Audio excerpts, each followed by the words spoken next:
Ikasyam na kabanata. Ang Diyos at ang mga Israelita. Ngayon, ako na mananampalataya ni Kristo ay may sasabihin sa inyo. Totoo ito at hindi ako nagsisinungaling. At pinapatunayan ng banal na Espiritu sa aking konsensya na totoo ang sasabihin ko. Labis akong nalulungkot at nababalisa para sa aking mga kalahi at kababayang Hudyo. Kung maaari lang sana, ako na lang ang sumpain ng Diyos at mahiwalay kay Kristo. Maligtas lang sila. Bilang mga Israelita, itinuring sila ng Diyos na kanyang mga anak. Ipinakita niya sa kanila ang kanyang kadakilaan. Gumawa ang Diyos ng mga kasunduan sa kanila. Ibinigay sa kanila ang kautusan. Tinuruan sila ng tunay na pagsamba. Maraming ipinangako ang Diyos sa kanila. Ang kanilang mga ninuno'y mga pinili ng Diyos.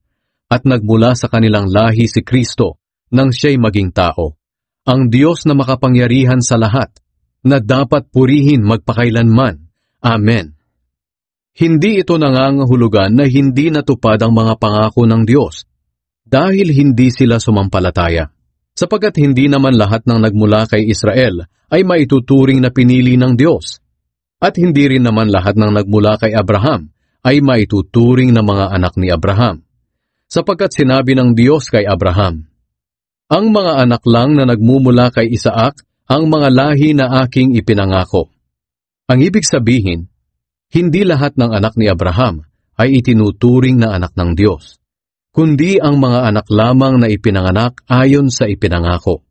Sapagkat ganito ang ipinangako ng Diyos sa kanya, babalik ako rito sa ganito ring panahon sa susunod na taon, at magkakaroon ng anak na lalaki si Sarah.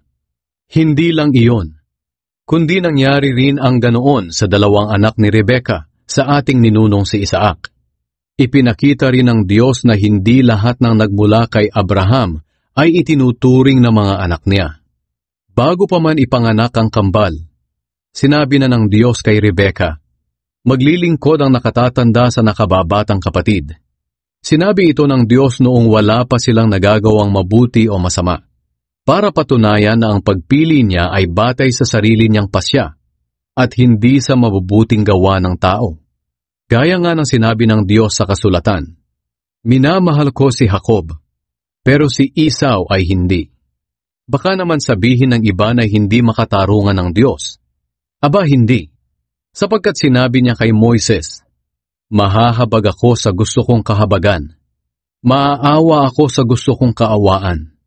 Kung ganoon, ang pagpili ng Diyos ay hindi batay sa kagustuhan ng tao o sa paggawa niya ng mabuti, kundi sa awa ng Diyos.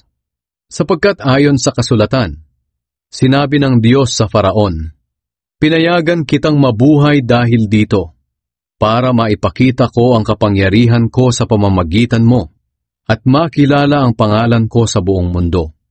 Kaya nga, kinaaawaan ng Diyos ang ibig niyang kaawaan, at pinatitigas niya ang ulo ng ibig niyang patigasin. Ang galit at awa ng Diyos. Maaaring may magsabi sa akin, kung ganoon, bakit pa niya pinapanagot ang mga tao sa kanilang mga kasalanan? At sino ang makakasalungat sa kanyang kalooban?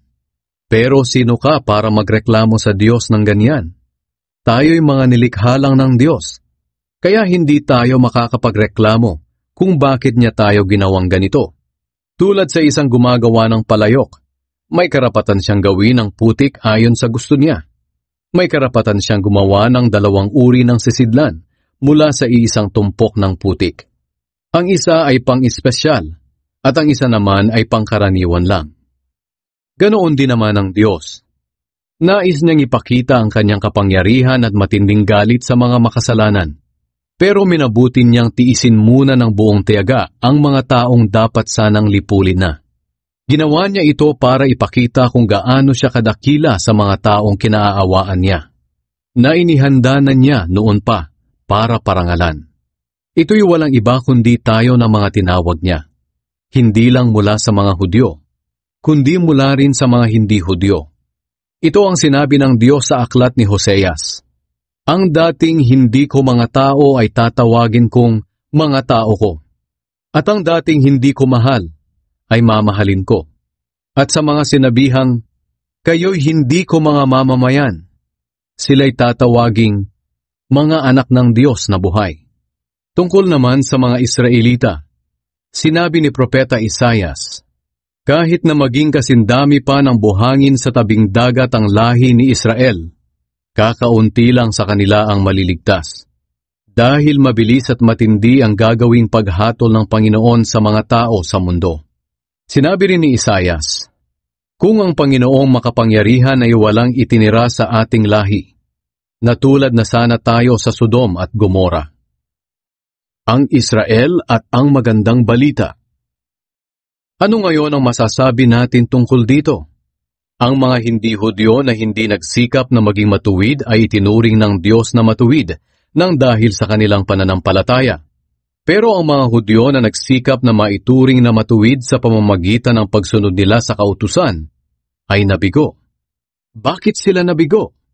Sapagkat nagtiwala sila sa kanilang mga gawa at hindi sila sumampalataya kay Hesukristo. Natisod sila sa batong nakakatisod.